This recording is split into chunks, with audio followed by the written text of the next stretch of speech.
Alexandra Quadrelli, vous êtes chercheuse au CNRS et titulaire de la chaire Développement durable de Chimie physique et électronique de Lyon, qui accueille le CO2 Forum cette année encore. Quelles sont les nouvelles réponses apportées pour la séquestration et l'utilisation du dioxyde de carbone? Effectivement, nous accueillons la 3e édition et nous voyons que de nouvelles réponses émergent, et en particulier l'utilisation du CO2 pour stocker des énergies renouvelables.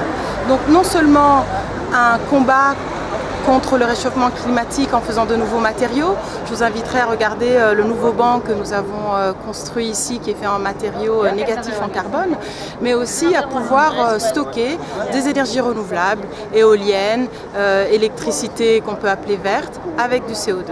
Donc ces deux pans me semblent la plus grande nouveauté, et ça continue sûrement à être intéressant. On accueille 272 participants de 29 pays différents. C'est davantage qu'il y a 2 ans. On était à 23 pays et 250 participants. On y ajoute nos 150 ingénieurs d'année 5. Je pense que c'est un événement intéressant pour l'école et pour cette communauté. Et par rapport à nos rencontres mondiales sur ce thème, comment se positionne ce forum? Alors, dans 2 ans, l'Europe accueille l'International Conference on Carbon Dioxide Utilization. Donc vraiment focalisé sur ce thème.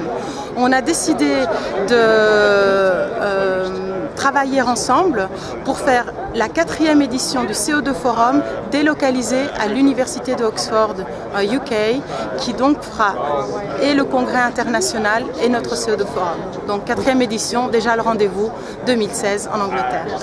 Très bien. Et où en sont les solutions applicables industriellement? Il y a un banc ici qu'on a vu. Oui.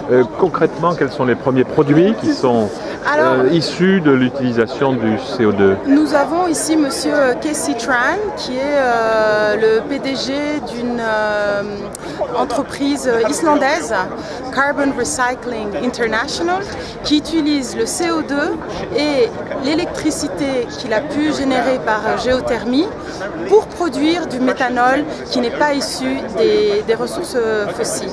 Et là, on est vraiment sur le grand pilote industriel. On parle de millions de tonnes de méthanol, et on aura les derniers exemples.